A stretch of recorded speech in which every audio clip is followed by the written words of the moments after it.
Bura Kəngərli. Mənə yuxu kimi gəlir ki, yan bu kətdəyəm mən. Buranın təmiz havasını, mehribanlığını hiss edirəm. Kənddən 11 yaşında çıxmışam, hal-hazırda mənim 44 yaşım var. Kəndin hər bir küçəsi yadımdadır. 30 ildir gözləyirdim, hər başımı yastığa qoyanda fikirləşirdim ki, mənim məktəbim gedən yollar budur. Arzularımız böyükdür, balalarımıza xoş günün görək, bəlkə əziyyətlərimizi heyli unudaq. Evimiz xoşuma gəlir, işıqlıdır, gözəldir.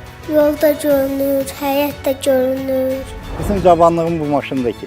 Çıxanda bu maşınla çıxmışam kənddən. Və bu maşınla da bugün qayıtmışam. Bu gündən sonra biraz yaşaya bilərik, rahat.